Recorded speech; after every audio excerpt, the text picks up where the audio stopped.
Feliz y bendecido día, aprendiendo un curso de milagros. El secreto de la verdadera oración es olvidarte de las cosas que crees necesitar.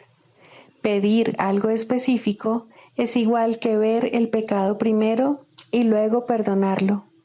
Del mismo modo, al orar pasas por alto tus necesidades específicas, tal como las ves, y las dejas en manos de Dios. Ahí se convierten en los regalos que le haces, pues le dicen que no antepondrás otros dioses a Él, ni que quieres otro amor que el suyo. Este libro es un comienzo, no un final.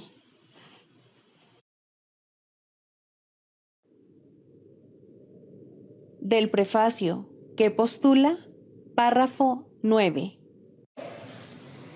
La percepción es una función del cuerpo y por lo tanto supone una limitación de la conciencia. La percepción ve a través de los ojos del cuerpo y oye a través de sus oídos. Produce las limitadas reacciones que éste tiene. El cuerpo aparenta ser, en gran medida, automotivado e independiente, mas en realidad solo responde a las intenciones de la mente. Si la mente lo utiliza para atacar, sea de la forma que sea, el cuerpo se convierte en la víctima de la enfermedad, la vejez y la decrepitud. Si la mente, en cambio, acepta el propósito del Espíritu Santo, el cuerpo se convierte en un medio eficaz de comunicación con otros, invulnerable mientras se le necesite, que luego sencillamente se descarta cuando deja de ser necesario. De por sí, el cuerpo es neutro, como lo es todo en el mundo de la percepción. Utilizarlo para los objetivos del ego o para los del Espíritu Santo depende enteramente de lo que la mente elija.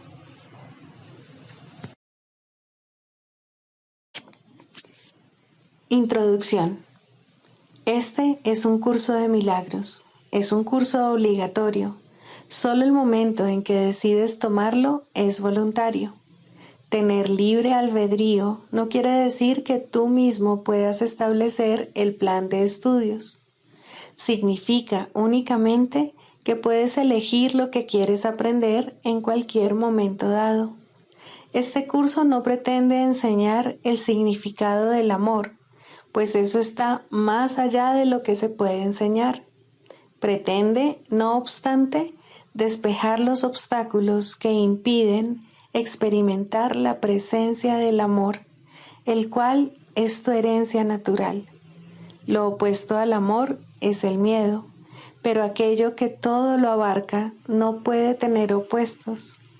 Este curso puede, por lo tanto, resumirse muy simplemente de la siguiente manera. Nada real puede ser amenazado. Nada irreal existe. En esto radica la paz de Dios.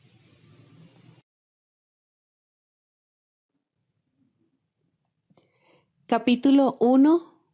El significado de los milagros. Primero, principios de los milagros.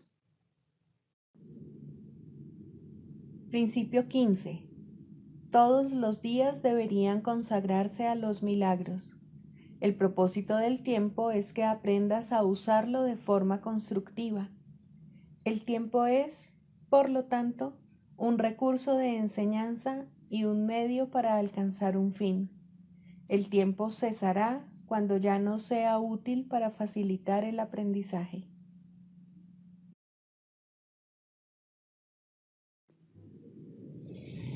Capítulo 2. La separación y la expiación. 7. Causa y efecto. Puede que todavía te quejes de que tienes miedo, pero aún así sigues atemorizándote a ti mismo. He indicado ya que no puedes pedirme que te libere del miedo. Yo sé que no existe, pero tú no. Si me interpusiese entre tus pensamientos y sus resultados, estaría interfiriendo en la ley básica de causa y efecto, la ley más fundamental que existe. De nada te serviría el que yo menospreciase el poder de tu pensamiento. Ello se opondría directamente al propósito de este curso. Es mucho más eficaz que te recuerde que no ejerces suficiente vigilancia con respecto a tus pensamientos. Tal vez pienses que a estas alturas solo un milagro te capacitaría para hacer eso, lo cual es absolutamente cierto. No estás acostumbrado a pensar con una mentalidad milagrosa, pero se te puede enseñar a pensar de esta manera. Todos los obradores de milagros necesitan este tipo de instrucción. No puedo permitir que dejes de vigilar a tu mente, ya que de otro modo no podrías ayudarme. Obrar milagros requiere el que uno se dé cuenta plenamente del poder de los pensamientos a fin de evitar las creaciones falsas.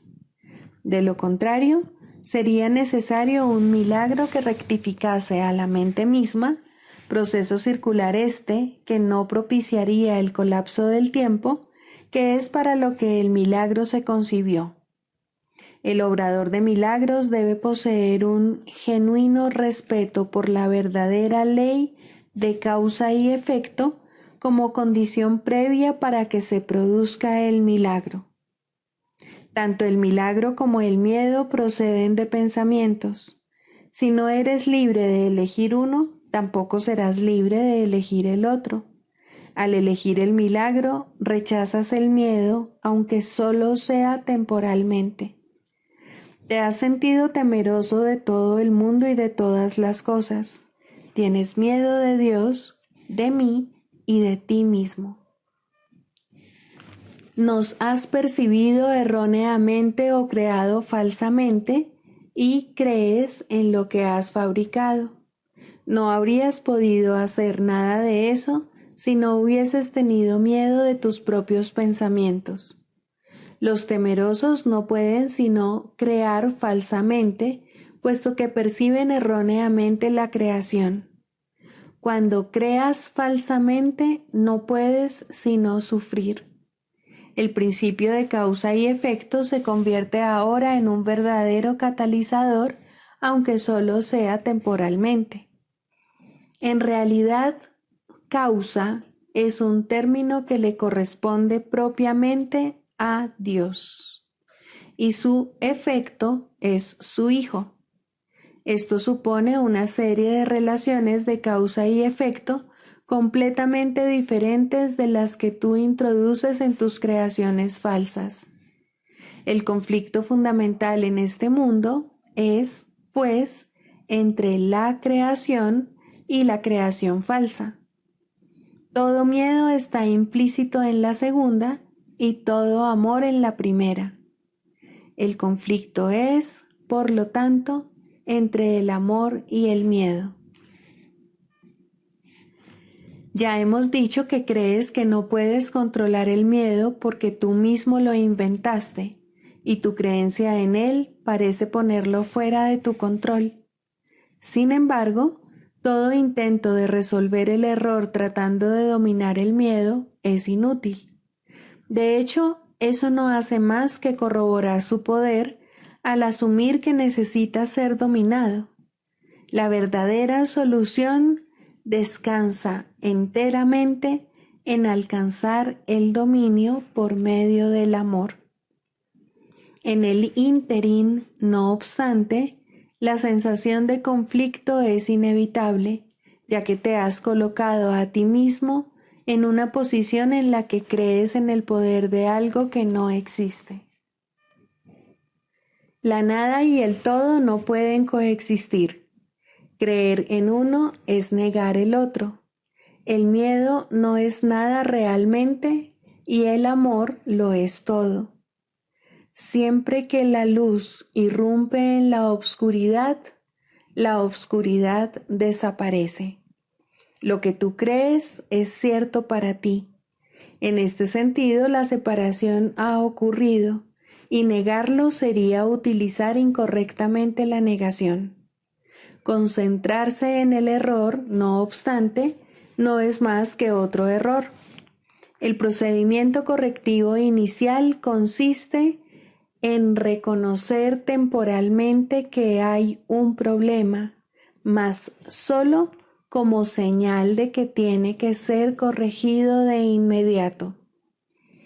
Esto da lugar a un estado mental en el que la expiación puede ser aceptada sin demora. Debe señalarse, no obstante, que, en última instancia, no puede haber transigencia alguna entre lo que es todo y lo que no es nada. El tiempo es esencialmente un recurso por medio del cual se puede abandonar toda idea de transigencia al respecto. Este proceso parece ser gradual debido únicamente a que el tiempo en sí comprende intervalos que no existen. La creación falsa hizo que esto fuese necesario como recurso de corrección. La aseveración, porque tanto amó Dios al mundo, que le dio su unigénito Hijo, para que todo el que crea en Él no perezca, mas tenga vida eterna, necesita solamente una leve corrección para que tenga sentido en este contexto. Se lo dio a su unigénito Hijo. Debe observarse con especial atención que Dios tiene solamente un Hijo. Si todas las creaciones de Dios son hijos suyos, cada una de ellas tiene que ser parte integral de toda la filiación. La filiación, en su unicidad, trasciende la suma de sus partes. Este hecho, no obstante, queda velado mientras falte una sola de ellas. Por eso es por lo que, en última instancia, el conflicto no se puede resolver hasta que todas las partes de la filiación hayan retornado. Solo entonces podrá comprenderse lo que, en el verdadero sentido de la palabra, significa la plenitud. Cualquier parte de la filiación puede creer en el error o en la incompleción si así lo elige. Sin embargo, si lo hace, estará creyendo en la existencia de algo que no existe. Lo que corrige este error es la expiación. Ya he hablado brevemente acerca de la condición de estar listo, pero tal vez pueda ser útil mencionar aquí algunos puntos adicionales. Estar listo es solo el prerequisito para que se pueda lograr algo. No se debe confundir una cosa con la otra. Tan pronto como se da la condición de estar listo, también se da, en cierta medida, el deseo de querer lograr algo, si bien este no es necesariamente un deseo indiviso. Dicha condición de estar listo no es más que el potencial para que pueda tener lugar un cambio de mentalidad. La confianza no puede desarrollarse plenamente hasta que no se haya alcanzado un dominio total. Hemos tratado ya de corregir el error fundamental de que es posible dominar el miedo, y hemos enfatizado que el verdadero dominio solo se puede alcanzar por medio del amor. Estar listo es solo el comienzo de la confianza. Tal vez pienses que esto implica que tiene que transcurrir mucho tiempo entre el momento en que estás listo y aquel en el que alcanzas el dominio, pero permíteme recordarte que el tiempo y el espacio están bajo mi control.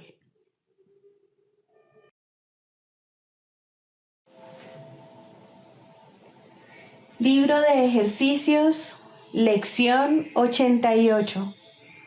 Hoy repasaremos estas ideas. Primera, la luz ha llegado. Al elegir la salvación en lugar del ataque, estoy simplemente eligiendo reconocer lo que ya está ahí. La salvación es una decisión que ya se tomó.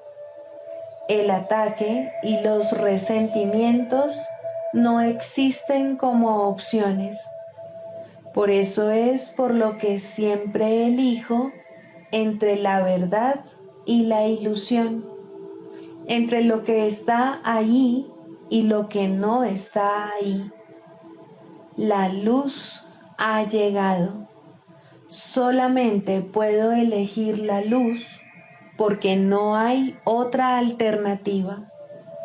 La luz ha reemplazado a la oscuridad y la oscuridad ha desaparecido. Las siguientes variaciones pueden ser útiles para las aplicaciones concretas de esta idea.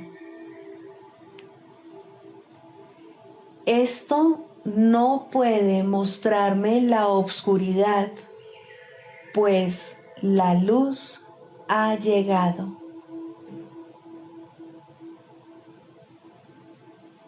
Tu luz, nombramos a la persona, es lo único que quiero ver. No quiero ver en esto más que lo que hay ahí. Segunda, no me gobiernan otras leyes que las de Dios. He aquí la perfecta declaración de mi libertad. No me gobiernan otras leyes que las de Dios. La tentación de inventar otras leyes y de permitir que me subyuguen me acecha constantemente. Sufro únicamente porque creo en ellas, pero en realidad no me afectan en absoluto. Estoy perfectamente a salvo de los efectos de cualquier ley, excepto las de Dios. Y las suyas son las leyes de la libertad. Para las aplicaciones concretas de esta idea, las siguientes variaciones pueden resultar útiles. Mi percepción de esto me muestra que creo en leyes que no existen.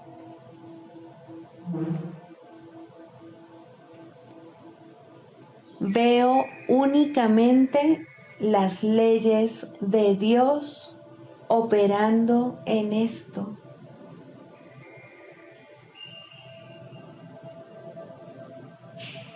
Permítaseme dejar que sean las leyes de Dios las que operen en esto y no las mías.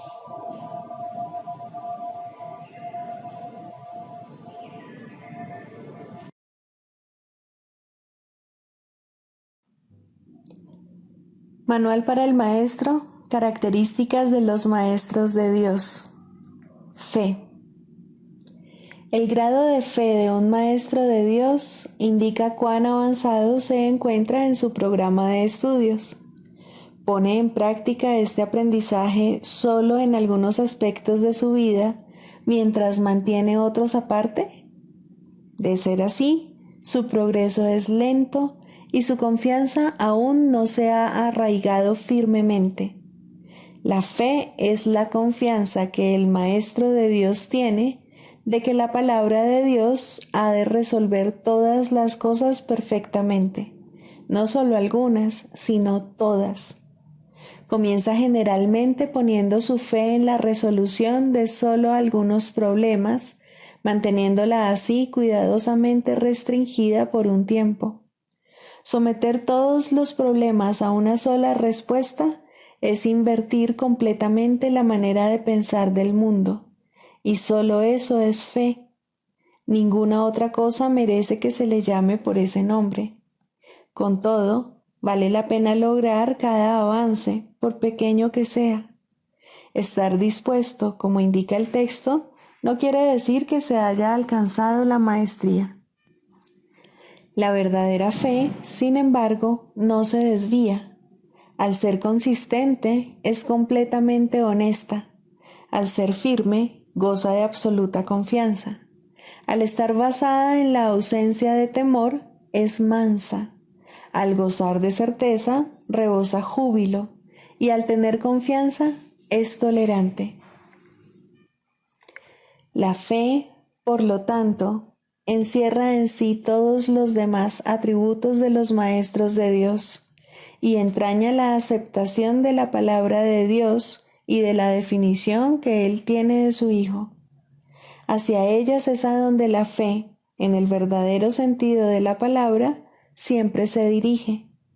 En ellas tiene puestas sus miras, buscando hasta que las encuentra. La indefensión naturalmente la acompaña y su condición es el júbilo.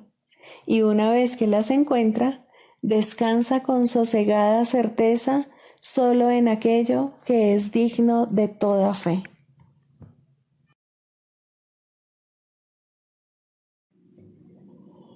Manual para el maestro. 29. En cuanto a lo demás, este manual no pretende responder a todas las preguntas que tanto maestro como alumno puedan plantear. De hecho, solamente aborda algunas de las más obvias a modo de breve resumen de algunos de los conceptos principales expuestos en el texto y en el libro de ejercicios. No es, sin embargo, un sustituto de ninguno de ellos, sino meramente un suplemento. Aunque su título es Manual para el Maestro, no hay que olvidar que el tiempo es lo único que separa al maestro del alumno, de manera que la diferencia entre ellos es, por definición, temporal. Es posible que a algunos alumnos les sea más útil leer primero el manual. A otros les puede resultar mejor empezar con el libro de ejercicios. Y todavía habrá otros que quizá necesiten empezar en el nivel más abstracto que ofrece el texto. ¿Qué es mejor para unos y qué es mejor para otros? ¿Quién sacaría mayor provecho de rezar solamente? ¿Quién necesita tan solo una sonrisa al no estar aún listo para nada más? Nadie debe tratar de responder a estas preguntas por su cuenta. Es indudable que ningún maestro de Dios ha llegado hasta este punto sin haberse dado cuenta de esto. El programa de estudios es sumamente individualizado y todos sus aspectos están bajo el cuidado y la dirección especial del Espíritu Santo. Pregunta y Él te contestará. Esa es su responsabilidad y solo Él está capacitado para asumirla.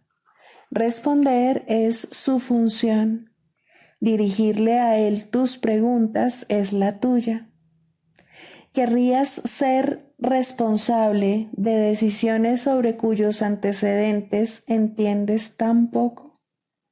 Alégrate de tener un maestro que no puede equivocarse. Sus respuestas son siempre acertadas.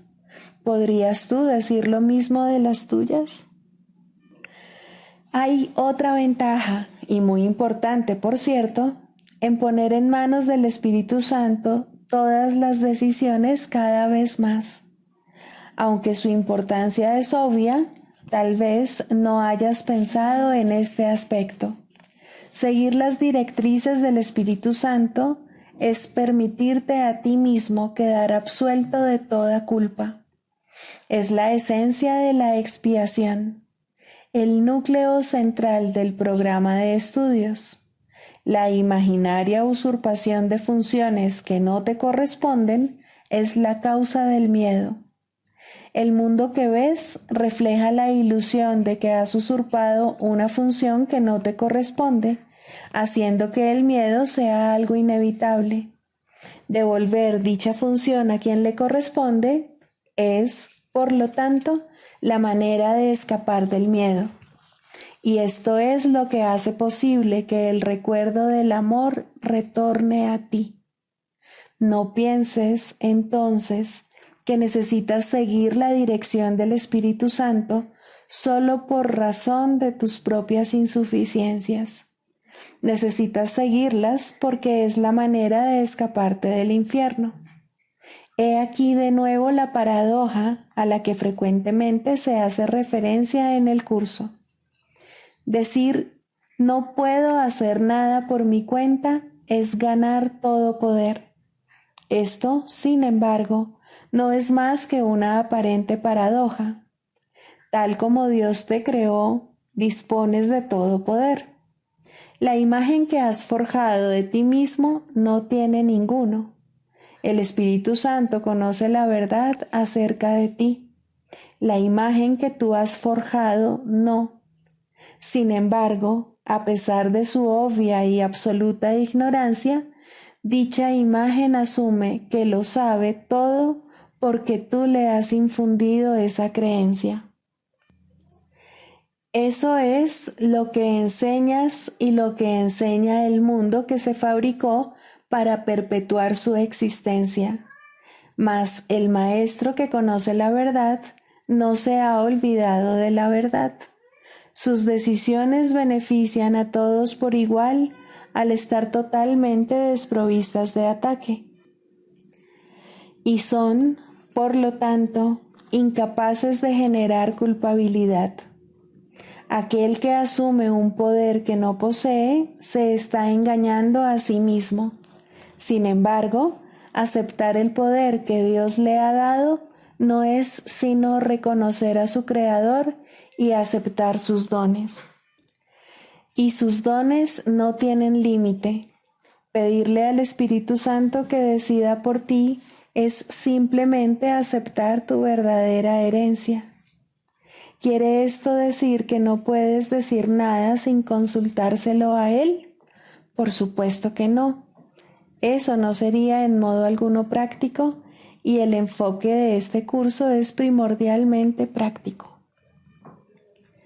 Si has formado el hábito de pedir ayuda en toda circunstancia o situación, puedes estar seguro de que te dará sabiduría cuando la necesites. Prepárate para ello cada mañana. Recuerda a Dios cuantas veces puedas a lo largo del día. Pídele ayuda al Espíritu Santo siempre que te sea posible y por la noche, dale las gracias por sus consejos. Tu confianza será ciertamente bien fundada. Nunca olvides que el Espíritu Santo no depende de tus palabras. Él comprende las peticiones de tu corazón y las colma. ¿Quiere esto decir que mientras te siga atrayendo el ataque, Él te responderá con maldad? Por supuesto que no. Dios le ha dado el poder de traducir las oraciones de tu corazón a su lenguaje. El Espíritu Santo comprende que un ataque es una petición de ayuda y, consecuentemente, responde ofreciendo ayuda. Dios sería cruel si permitiese que tus palabras reemplazasen a las suyas. Un padre amoroso no deja que su hijo se lastime ni que se destruya a sí mismo. El hijo podrá pedir lo que le haría daño, pero aún así su padre lo protege. ¿Y no ama tu padre a su hijo muchísimo más que eso? Recuerda que tú eres su compleción y su amor. Recuerda que tu debilidad es su fortaleza. Pero no interpretes esto a la ligera o erróneamente. Si su fortaleza está en ti, lo que percibes como tu debilidad no es más que una ilusión. Y Él te ha proporcionado los medios para probarlo. Pídele todo a su Maestro y todo se te dará. no en el futuro, sino inmediatamente, ahora mismo. Dios no espera, pues esperar comporta tiempo y Él es intemporal. Olvida tus absurdas imágenes, tu sensación de debilidad y el temor a ser herido, tus sueños de peligro y todas tus malas acciones. Dios conoce solo a su Hijo, quien sigue siendo exactamente tal como fue creado. Yo te pongo en sus manos con plena confianza y doy gracias por ti de que sea así.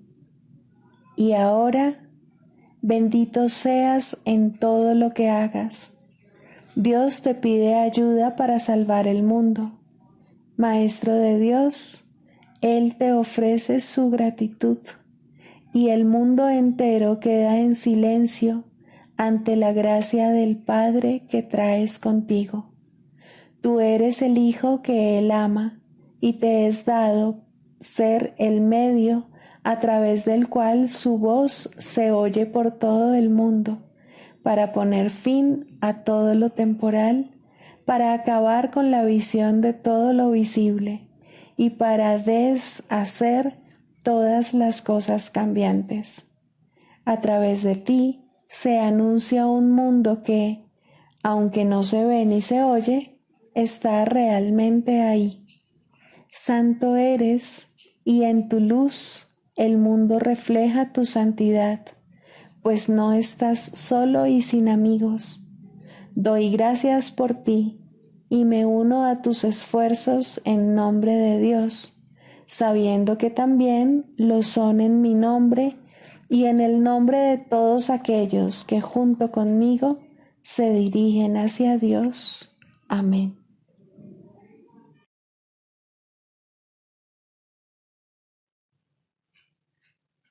Clarificación de términos. El ego, el milagro.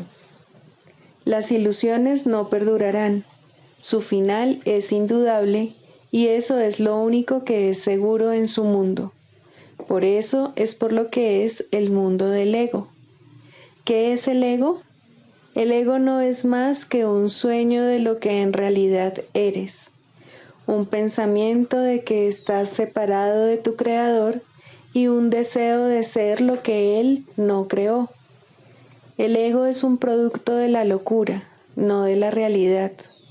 Es tan solo un nombre para lo innombrable, un símbolo de lo imposible, una elección de opciones que no existen. Le damos un nombre solo para que nos ayude a entender que no es más que un pensamiento ancestral según el cual aquello que se ha inventado es inmortal. Mas, ¿qué podría proceder de ello excepto un sueño que, al igual que todos los demás sueños, tan solo puede terminar en la muerte? ¿Qué es el ego? El ego no es nada, pero se manifiesta de tal forma que parece ser algo. En un mundo de formas no se puede negar al ego, pues solo él parece real. Mas, ¿podría el Hijo de Dios, tal como su Padre lo creó, morar en una forma o en un mundo de formas? Si alguien te pide que definas al ego y expliques cómo se originó, es porque cree que el ego es real e intenta, por definición, asegurarse de que su naturaleza ilusiva quede oculta tras las palabras que parecen otorgarle realidad. Ninguna definición que se haya hecho de una mentira puede hacer que ésta sea verdad, ni tampoco puede haber una verdad que las mentiras puedan realmente ocultar.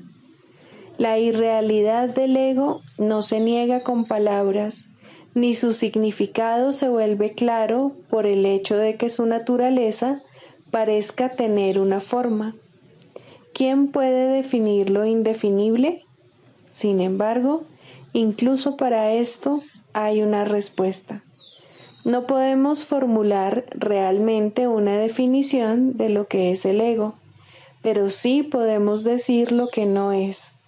y esto lo podemos ver con perfecta claridad. Basándonos en eso, podemos deducir lo que es. Observa su opuesto y verás la única respuesta que tiene sentido. A lo opuesto al ego, desde cualquier punto de vista, origen, efectos y consecuencias, le llamamos milagro.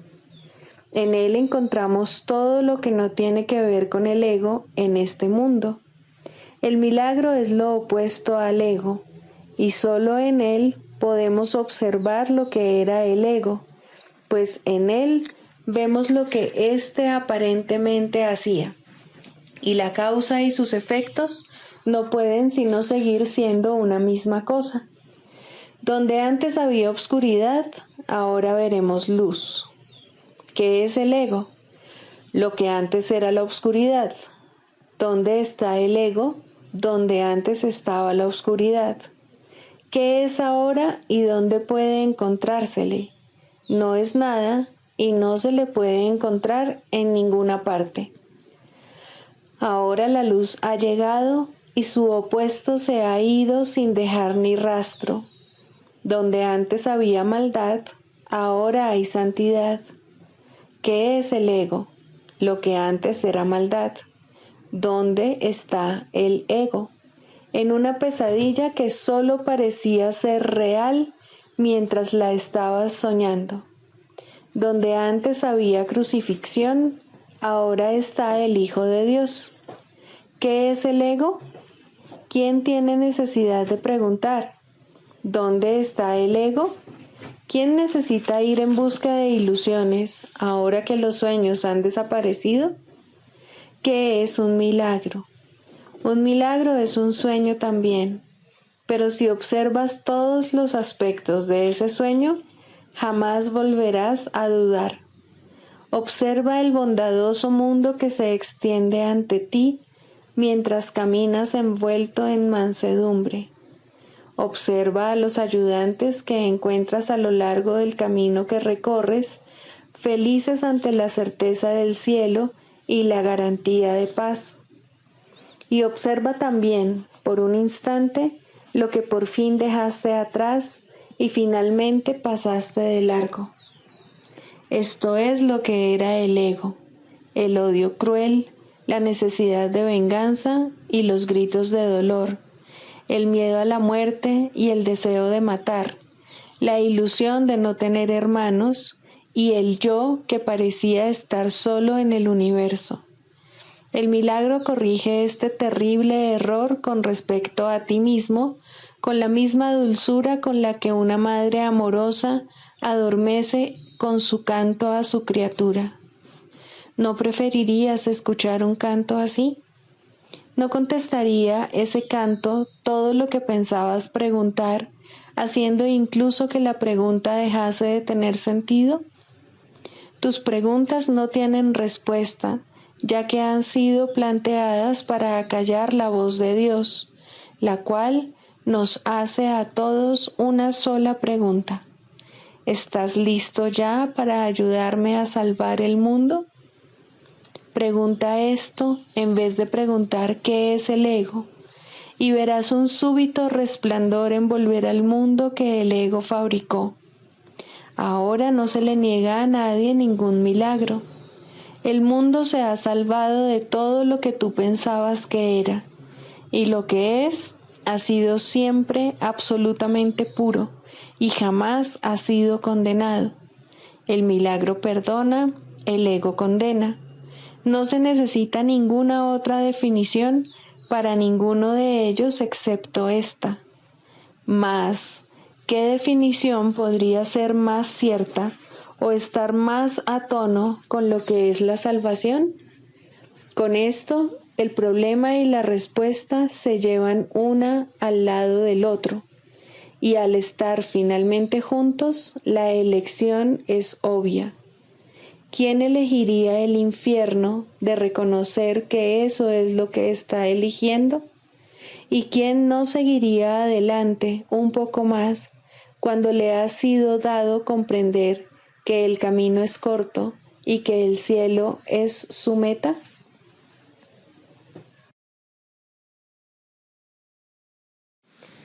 El proceso de la psicoterapia.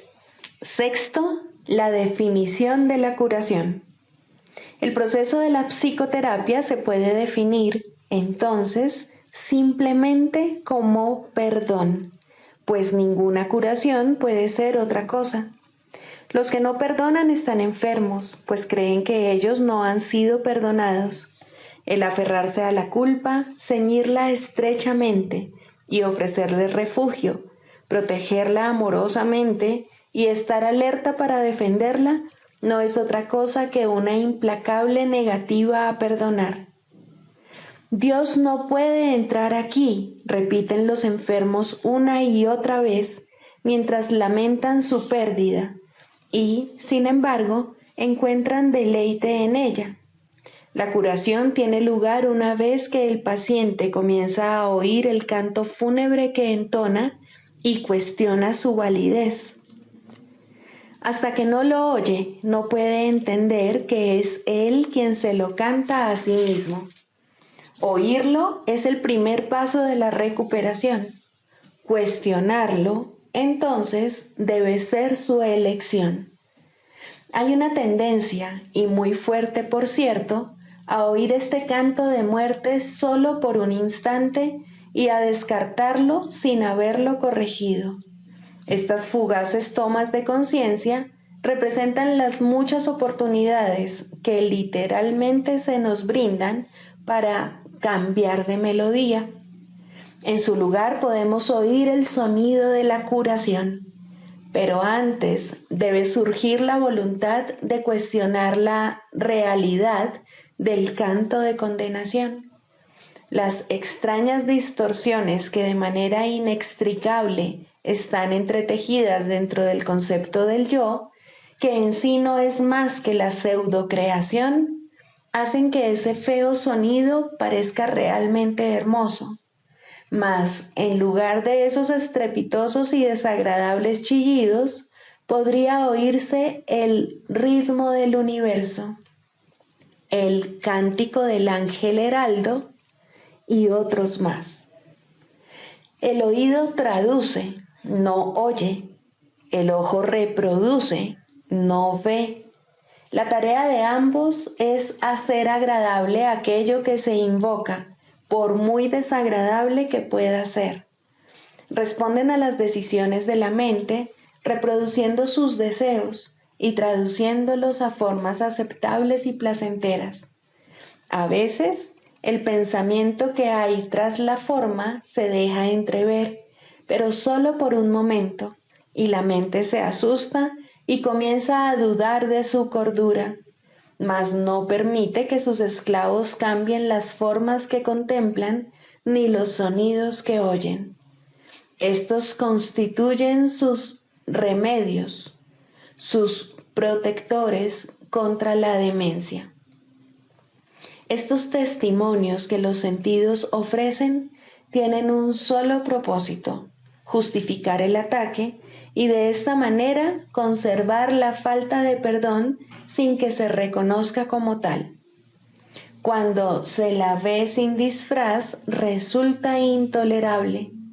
Sin protección no podría perdurar. He aquí donde se atesora toda enfermedad, pero sin reconocer que es así. Pues cuando una falta de perdón no se reconoce, la forma que adopta la hace parecer algo distinto. Y ahora es ese algo distinto lo que parece aterrorizar. Pero no es el algo distinto lo que puede ser sanado. No está enfermo y no necesita remedio alguno. Concentrar tus esfuerzos curativos en ello es inútil. ¿Quién puede curar lo que no está enfermo y hacer que se recupere? La enfermedad adopta muchas formas y lo mismo hace la falta de perdón. Las formas que adopta una no hace sino reproducir las formas que adopta la otra, pues son la misma ilusión.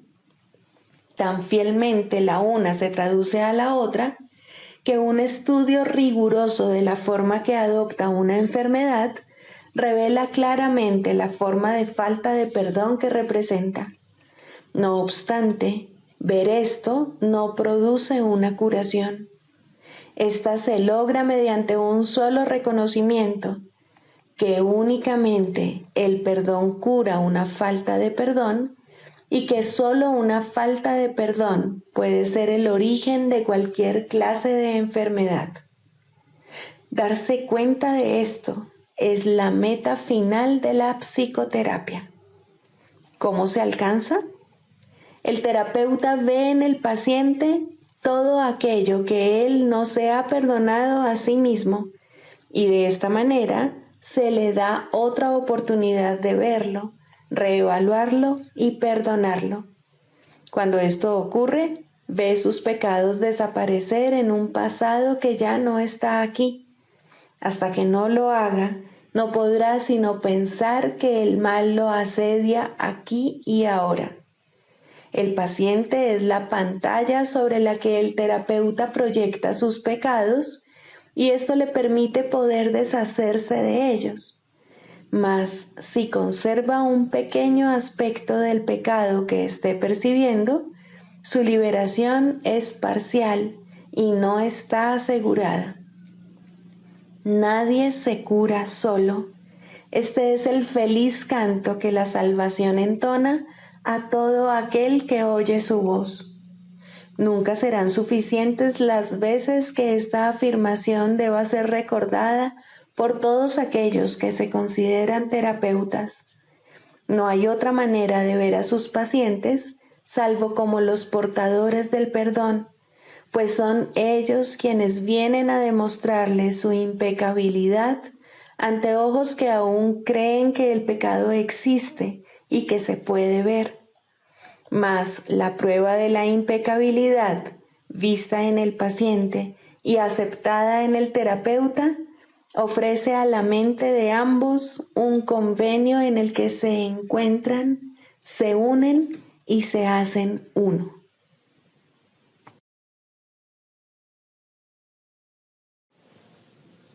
El canto de la oración.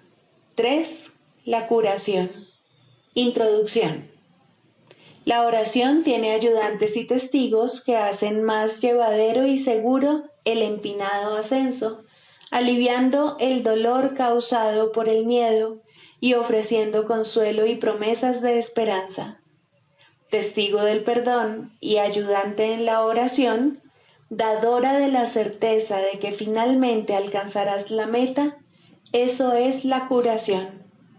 Su importancia no debe enfatizarse demasiado, pues la curación es una señal o símbolo de la fuerza del perdón y tan solo un efecto o sombra de un cambio de parecer con respecto a la meta de la oración.